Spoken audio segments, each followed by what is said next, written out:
Sinpo TV kembali hadir bersama saya Sri Dewi Andayani dalam Warta Parlemen selama sepekan.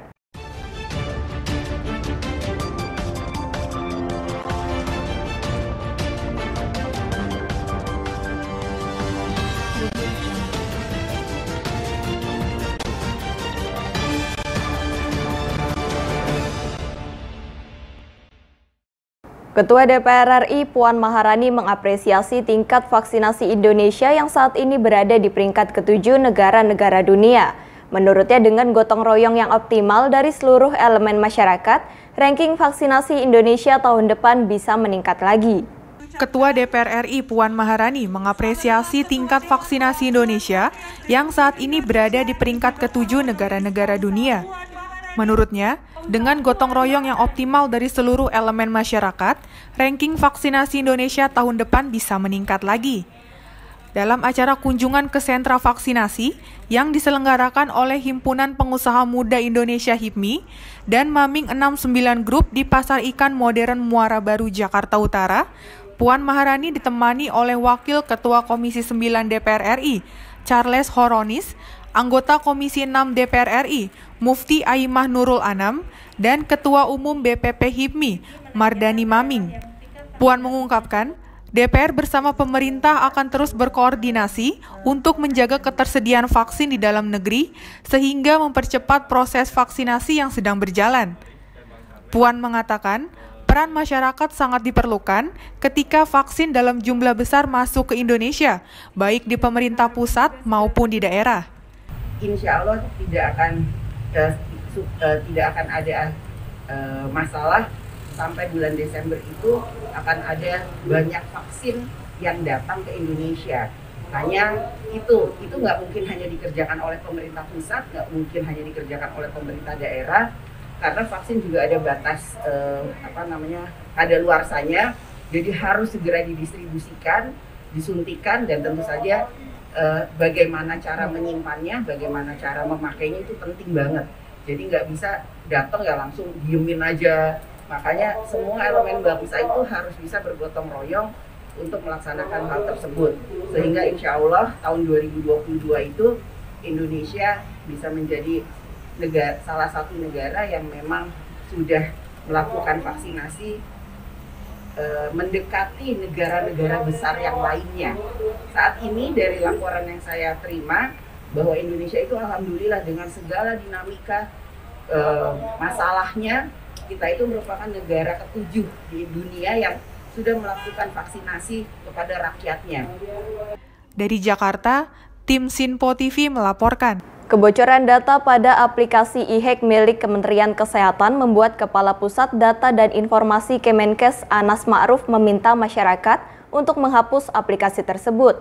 Meski begitu, Wakil Ketua DPR RI Sufmi Dasko Ahmad mengatakan penghapusan data pada aplikasi itu tidak semudah itu. Terjadinya kebocoran data aplikasi Electronic Health Alert Card atau e-hack milik Kementerian Kesehatan membuat Kepala Pusat Data dan Informasi Kemenkes Anas Ma'ruf meminta masyarakat untuk menghapus aplikasi tersebut. Meski begitu, Wakil Ketua DPR RI Sufmi Dasko Ahmad mengatakan penghapusan data pada aplikasi tidak semudah itu. Dasko menuturkan saat ini Indonesia benar-benar memerlukan undang-undang perlindungan data pribadi dalam rangka memperkuat penegakan hukum mengenai permasalahan kebocoran ataupun pencurian data. Namun, saat ini rancangan Undang-Undang Perlindungan Data Pribadi atau UU PDP masih dalam pembahasan antara Komisi 1 DPR RI dengan Kementerian Komunikasi dan Informatika agar dapat dioptimalkan. Ya, kalau Menkes bilang dihapus saja data itu, ya nggak segampang itu juga. Kita semudah itu ngomong ya dihapus saja. Kembali lagi nanti kita memang sudah memerlukan yang namanya Undang-Undang Perlindungan Data Pribadi. Nah ini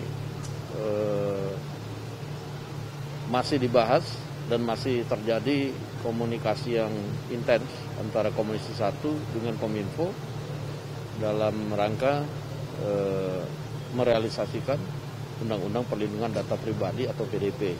Nah mudah-mudahan apabila kemudian itu sudah ada, kebocoran-kebocoran seperti data pribadi seperti beberapa waktu yang lalu dan terakhir ini yang di bandara itu bisa dioptimalisasi. Dari Jakarta, Sri Dewi Endayani, Halida Dianisina melaporkan untuk Sinpo TV. Adanya dugaan kebocoran data aplikasi e-hack milik Kementerian Kesehatan menjadi bukti bahwa sistem penyimpanan data di Indonesia masih belum aman. Anggota Komisi 1 DPR RI fraksi Partai Golkar, Dev Laksono, menilai bocornya sistem penyimpanan data ini disebabkan kurangnya perhatian operator dalam mengupgrade sistem yang ada. Adanya dugaan kebocoran data aplikasi Electronic Health Alert Card atau e-hack milik Kementerian Kesehatan menjadi bukti bahwa sistem penyimpanan data di Indonesia masih belum aman. Anggota Komisi 1 DPR RI fraksi Partai Golkar, Dev Laksono, menilai bocornya sistem penyimpanan data ini disebabkan kurangnya perhatian operator dalam mengupdate sistem yang ada. Politisi Partai Golkar ini menuturkan lemahnya sistem penegakan hukum juga menjadi alasan karena saat ini rancangan undang-undang penyimpanan data pribadi masih dalam pembahasan. Dev turut mendorong pemerintah untuk segera menyelesaikan rancangan undang-undang perlindungan data pribadi agar tersedia perlindungan dan penegakan hukum terhadap pencurian data. Ia pun menyarankan agar pemerintah merekrut para hacker untuk melakukan pengamanan terhadap penyimpanan data pribadi penduduk Indonesia. Ya, ini berarti menunjukkan masih lemahnya sistem penyimpanan kita. Jadi masih mudah rentan di hack dan juga kurang perhatian daripada operatornya itu sendiri untuk tidak mengupgrade sistemnya, tidak membangun firewall dengan baik, ya, dan juga jaringannya pun juga mudah untuk segera dimasuki sehingga bisa dicuri data-data tersebut. Ditambah juga masih lemahnya sistem penegakan hukum dikarenakan payung hukumnya tentang penyimpanan data pribadi ini belum selesai juga. Nah, jadi secara infrastruktur, secara aturan hukum, dan mungkin juga secara sumber daya manusianya pun juga masih banyak kelemahan-kelemahan tersebut. Nah, maka itu ya yang pertama yang harus dilakukan oleh pemerintah agar segera menyelesaikan undang-undang PDP tersebut sehingga ada payung hukumnya ketika kita melakukan penegakan hukum di dalam penyimpanan data. Lalu kedua, mengupgrade sistemnya, ya, dan tiga juga harus bisa proaktif kita merekrut hacker-hacker tersebut, ya, ahli-ahli coding dari yang kerap melakukan pencurian data tersebut untuk masuk ke di dalam sistem pemerintahan untuk melakukan pengamanan terhadap penyimpanan data kita. Dari Jakarta, tim Sinpo TV melaporkan. Menanggapi kebocoran data aplikasi e-hack, anggota Komisi 3 DPR RI fraksi P3 Arsul Sani berpendapat jika sebaiknya publik jangan terlalu cepat menyimpulkan dan ia pun meminta kepada jajaran Direktorat Cyber Polri untuk segera melakukan penyelidikan. Aplikasi Electronic Health Alert Card atau e-hack milik Kementerian Kesehatan yang merupakan digitalisasi dokumen kesehatan bagi pengguna transportasi udara diduga telah mengalami kebocoran data. Menanggapi itu, anggota Komisi 3 DPR RI fraksi P3 Arsul Sani berpendapat jika sebaiknya publik jangan terlalu cepat menyimpulkan. Ia pun meminta kepada jajaran Direktorat Cyber Polri untuk segera melakukan penyelidikan. Menurut Arsul, penyelidikan itu dilakukan guna memastikan lebih detail mengenai dugaan kebocoran data aplikasi e-hack. Juga bertujuan agar apa yang disampaikan kepada publik memang sesuatu yang berdasarkan fakta dan bukti, bukan hanya spekulasi. Arsul pun mengatakan, Undang-Undang Perlindungan Data Pribadi saat ini menjadi sangat penting dan dibutuhkan, sehingga DPR dan pemerintah akan terus bekerja keras untuk membahas rancangan Undang-Undang PDP ini, agar masalah mengenai kebocoran data dapat ditangani dengan perlindungan hukum yang baik dan bijaksana. Ini soal isu ya kebocoran data e-hack ya, saya kira memang ada baiknya jajaran Direktorat Cyber Polri kita melakukan penyelidikan, ya. Tentu kita tidak bisa buru-buru menyimpulkan bahwa telah terjadi kebocoran, ya. Kalau kita ikuti dari apa yang disampaikan PSRN, itu kan dibilang masih utuh itu data, berarti tidak terjadi kebocoran. Nah, ada baiknya ya. Itu memang benar-benar diselidiki. Jadi kita kemudian menyampaikan sesuatu itu tidak berdasarkan spekulasi, tetapi berdasarkan fakta dan bukti.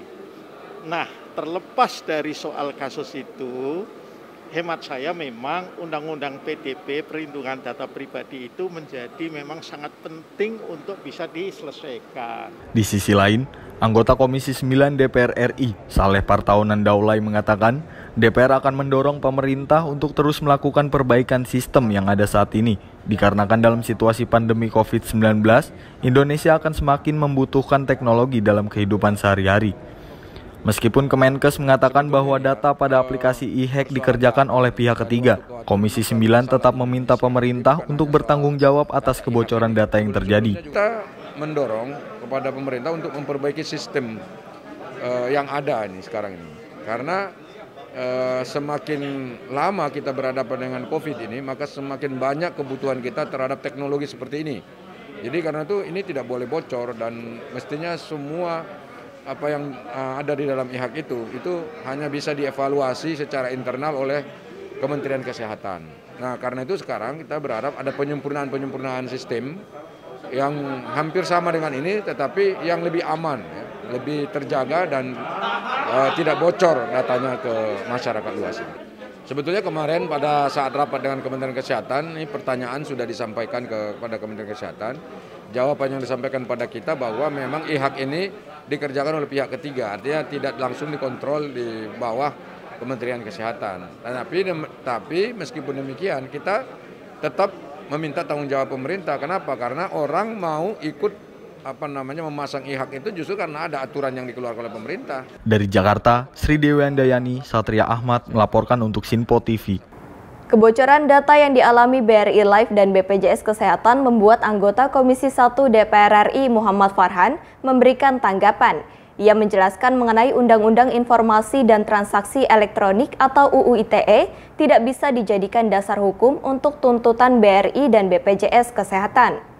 Kebocoran data yang dialami BRI Life dan BPJS Kesehatan membuat anggota Komisi 1 DPR RI Muhammad Farhan bereaksi. Dalam diskusi yang diadakan di Media Center Gedung Parlemen Senayan, Jakarta pada tanggal 31 Agustus 2021, ia menjelaskan mengenai Undang-Undang Informasi dan Transaksi Elektronik atau UU ITE tidak bisa dijadikan dasar hukum untuk tuntut BRI dan BPJS Kesehatan. Farhan menjelaskan, dalam hal ini UU ITE tidak dapat digunakan karena akan mencabut izin penyelenggaraan sistem elektronik atau PSE, BRI Life, dan BPJS Kesehatan yang akan menyebabkan jaminan sosial masyarakat tidak terlayani. Ia mengatakan, jika undang-undang tersebut digunakan dalam kasus ini hanya akan menangkap seseorang yang bertanggung jawab atas data tersebut. Menurutnya, hal tersebut tidak akan menyelesaikan masalah dalam jangka panjang. Hal ini yang membuat rancangan Undang-Undang Perlindungan Data Pribadi atau RUU PDP harus segera diselesaikan. Kita harus bersama-sama mencari sebuah solusi yang pas. Solusi yang paling pas sekarang ini yang baru ada adalah dasar hukum menggunakan Undang-Undang ITE yang ujungnya pemidanaan. Mengapa BRI Life dan BPJS tidak bisa kemudian diterapkan dengan tegas Undang-Undang ITE? Kalau diterapkan, maka kita akan mencabut izin PSE, penyelenggaraan sistem elektronik dari BRI Life dan BPJS Kesehatan. Anda bayangkan nggak kalau PSE-nya dicabut? Maka akan ada jutaan orang yang tidak bisa terlayani jaminan sosialnya. Suspend semuanya. Karena pilihan berikutnya adalah kriminalisasi. Maka siapapun yang bertanggung jawab terhadap penguasaan data di sana sampai bocor itu langsung dikasih ke Barreskrim selidiki terus sampai semuanya masuk pengadilan penjara. Tetapi tidak menjawab pertanyaan apakah kita akan bersama-sama bertanggung jawab menjaga data pribadi ini. Maka kita semua sepakat di RUU PDP itu harus ada otoritas perlindungan data yang ujungnya nanti akan melahirkan sebuah profesi baru, yaitu Data Protection Officer. Levelnya bisa konsultan, jadi ada kayak semacam baik itu konsultan swasta ataupun konsultan hukum yang akan membantu para penguasa data untuk mengelola penyimpanan, penguasaan, dan pengolahan data pribadi itu sesuai dengan undang-undang. Dari Jakarta, tim Sinpo TV melaporkan. Anggota Komisi 1 DPR RI Muhammad Iqbal membahas mengenai Undang-Undang Perlindungan Data Pribadi.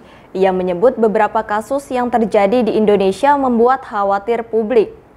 Anggota Komisi 1 DPR RI Muhammad Iqbal membahas mengenai rancangan Undang-Undang Perlindungan Data Pribadi atau RUU PDP.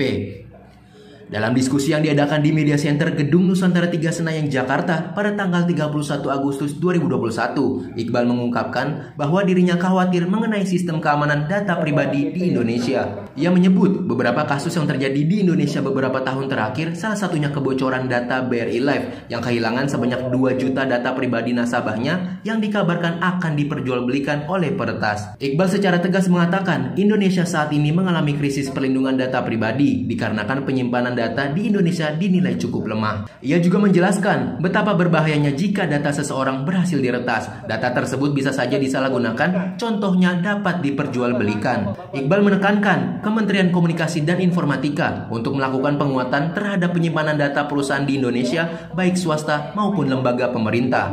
Ia menyarankan agar perusahaan di Indonesia melatih sumber daya manusia yang melakukan penginputan data untuk meningkatkan skill individu serta melakukan modernisasi alat penyimpanan data dan melakukan koordinasi terpadu dengan Badan Cyber dan Sandi Negara atau BSSN. Bahaya bapak-bapak, ibu-ibu, jika data kita berhasil diambil oleh hacker, kemudian dijual di dunia maya, bisa saja salah satu dari kita nih data kita diambil, diperjualbelikan, kemudian kita korbannya. Misalnya korban perbankan, korban lainnya. Kita tidak tahu masalah apa-apa, tiba-tiba dapat tagihan. Misalnya Pak Farhan kemarin ada minjam uang di bank. Sekarang tagihan utang Bapak sekian, padahal Pak Farhan tidak melakukan apa-apa. Nah, inilah era digitalisasi ini. Kejahatan begitu ekstrim. Nah, maka dari itu apa yang harus dilakukan ke depannya?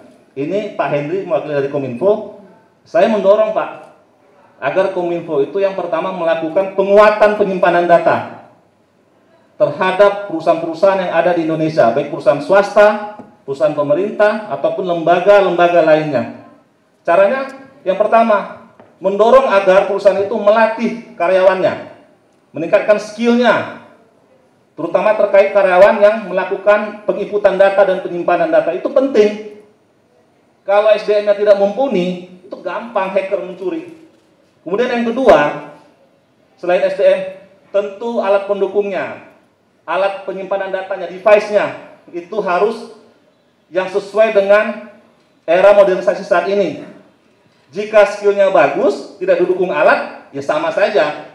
Kita tahu, hacker itu selain dia skillnya tinggi, dia didukung oleh alat-alat yang mumpuni. Jadi dua itu Pak Henry, itu harus.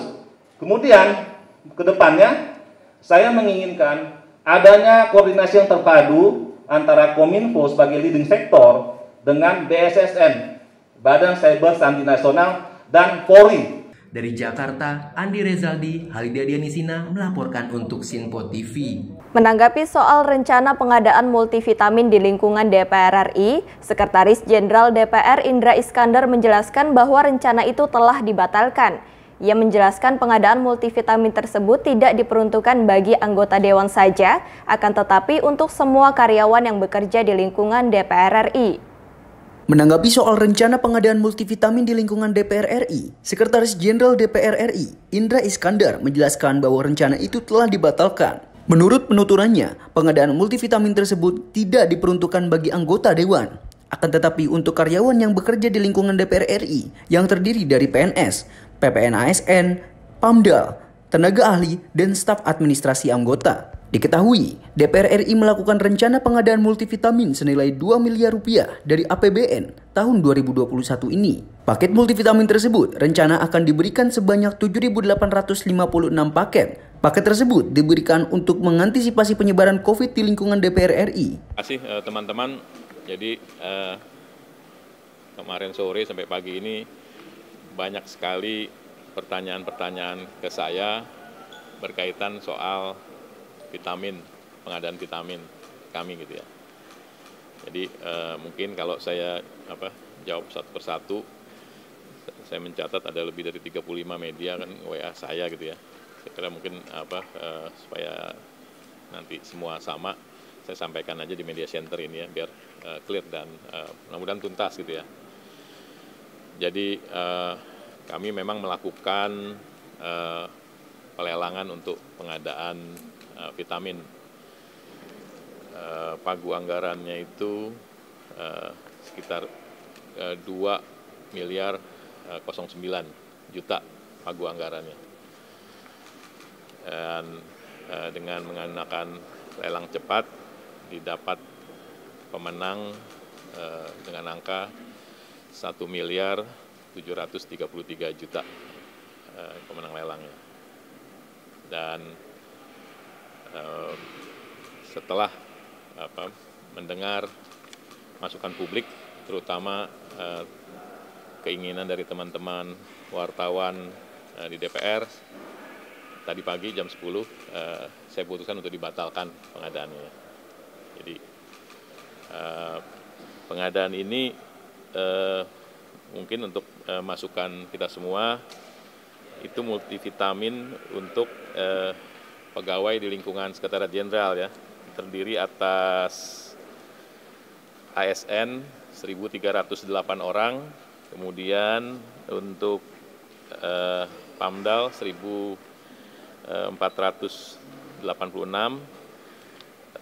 itu terdiri dari TA, SA ya, kemudian juga untuk petugas kebersihan dan taman 718 orang.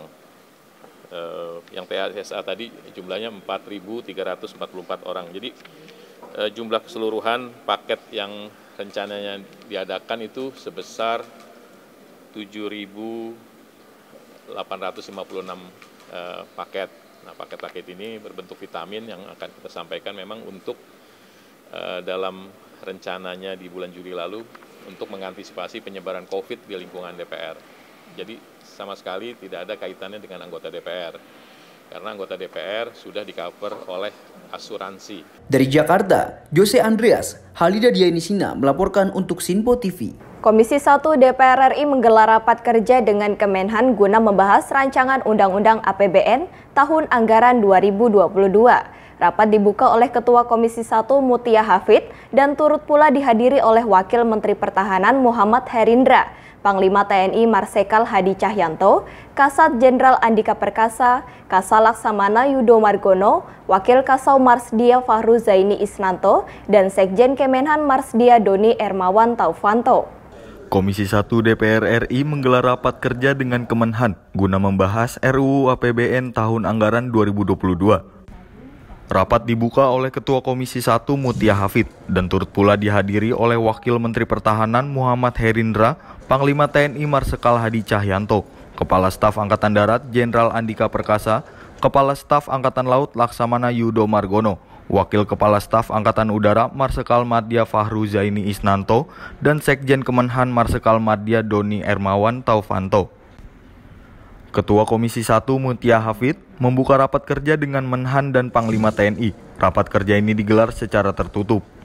Mutia menjelaskan, terdapat 3 poin yang dibahas dalam rapat kerja ini, yang diantaranya adalah pembahasan laporan keuangan. 7/2021 tertanggal 28 Juli 2021, perihal penyampaian perubahan rancangan jadwal pembahasan RUU tentang APBN TA 2022, dan berdasarkan surat dari Banggar tersebut, maka pada hari ini kita melaksanakan raker dengan Menteri Pertahanan Republik Indonesia dalam rangka membahas 3 poin. Yang pertama, pembahasan laporan keuangan TA 2020 sebagaimana amanah dari pasal 30 ayat 1 Undang-Undang 17 tahun 2003 tentang keuangan negara.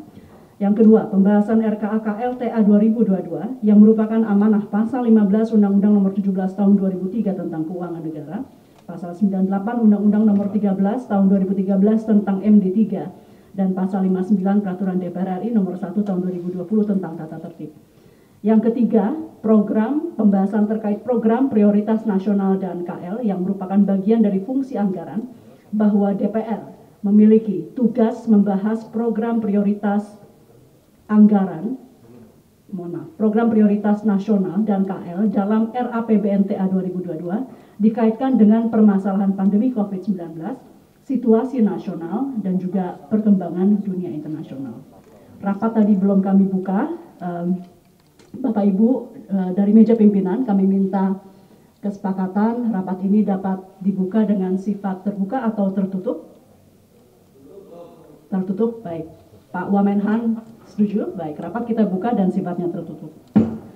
Dengan demikian, kita dapat melanjutkan, atau saya mungkin minta waktu terlebih dahulu agar jika ada yang bukan menjadi peserta dari rapat kerja hari ini. Dari Jakarta, Sri Dewi Andayani, Satria Ahmad melaporkan untuk Sinpo TV. Komisi 3 DPR RI gelar rapat kerja bersama Kementerian Hukum dan HAM dan rapat yang diadakan dalam rangka pembicaraan tingkat 1 membahas rancangan undang-undang pengesahan perjanjian timbal balik dalam masalah pidana. Komisi 3 DPR RI menggelar rapat kerjasama bersama Kementerian Hukum dan HAM. Rapat yang diadakan dalam rangka pembicaraan tingkat 1, pembahasan rancangan Undang-Undang Pengesahan Perjanjian Timbal Balik dalam Masalah Pidana atau Treaty between the Republic of Indonesia and the Russia Federation on Mutual Legal Assistance in Criminal Matters. Rapat dibuka oleh Ketua Komisi 3 DPR RI, Herman Heri. Sebanyak 33 anggota hadir secara fisik dan virtual. Rapat kerjasama juga turut dihadiri oleh Menteri Hukum dan HAM, Yasona Lauli, serta Dirjen Hukum dan Perjanjian Internasional Kementerian Luar Negeri, Damos Dumolin Agusman. Ketua Komisi 3, Herman Heri, membuka rapat kerja Komisi 3 bersama Kementerian Hukum dan HAM, serta Dirjen Hukum dan Perjanjian Internasional Kementerian Luar Negeri guna membahas terkait perjanjian timbal balik dalam masalah pidana antara Republik Indonesia dengan Federasi Rusia. Yang terhormat Menteri Hukum dan HAM Republik Indonesia dan yang terhormat Menteri Luar Negeri Republik Indonesia dalam hal ini diwakili oleh Dirjen Hukum dan Perjanjian Internasional Kementerian Luar Negeri beserta seluruh jajaran yang hadir. Pertama-tama marilah kita memanjatkan puji syukur kehadirat Tuhan Yang Maha Esa karena hanya atas perkenannya kita dapat menghadiri rapat kerja Komisi 3 dalam rangka pembicaraan tingkat 1 membahas rancangan undang-undang tentang pengesahan perjanjian antara Republik Indonesia dan Federasi Rusia tentang timbal balik dalam masalah pidana atau Treaty between the Republic of Indonesia and the Russian Federation on Mutual Legal Assistance in Criminal Matters. Selanjutnya disebut rancangan undang-undang tentang MLA in Criminal Matters pada hari ini dalam keadaan sehat walafiat. Sesuai dengan laporan sekretariat, rapat kerja hari ini berdasarkan daftar hadir telah hadir secara fisik dan virtual, yaitu secara fisik 33 anggota fisik dan virtual dari 53 anggota serta 9 fraksi. Oleh karena itu, quorum telah terpenuhi dan telah sesuai dengan ketentuan pasal 281 ayat 1 Peraturan DPR tentang tata tertib. Maka perkenankan kami membuka rapat kerja ini dan rapat dinyatakan terbuka untuk umum. Dalam rapat kerja, Menteri Hukum dan HAM, Yasona Lauli, menyampaikan bahwa perjanjian timbal balik dalam masalah pidana antara Republik Indonesia dengan Federasi Rusia sangatlah penting guna mendukung kemitraan strategis dua negara yang diharapkan dapat segera ditandatangani oleh kedua belah pihak negara. Menurutnya, perjanjian ini dapat memberikan kepastian hukum dan meningkatkan perlindungan bagi kepentingan warga negara Indonesia. Kerjasama penegakan hukum lintas negara semakin penting seiring dengan semakin meningkatnya hubungan dan kerjasama antar negara di berbagai bidang seperti investasi, perdagangan, kerjasama di bidang perbankan yang didukung oleh perkembangan teknologi informasi yang sangat pesat dan canggih.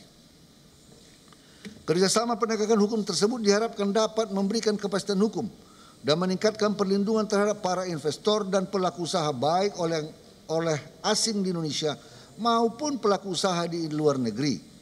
Hal ini mencerminkan negara hadir untuk melindungi kepentingan warga negara Indonesia dan Badan Hukum Indonesia. Dari Jakarta, Sri Dewi Andayani, Satria Ahmad melaporkan untuk Sinpo TV. Penyerangan oleh kelompok separatis dari kelompok kriminal bersenjata atau KKB kembali terjadi. Kali ini serangan tersebut terjadi di pos rayon militer Kisor, distrik Aifat Selatan, Kabupaten Maibrat, Papua Barat yang menyebabkan 3 TNI Angkatan Darat gugur serta 2 lainnya dikabarkan hilang.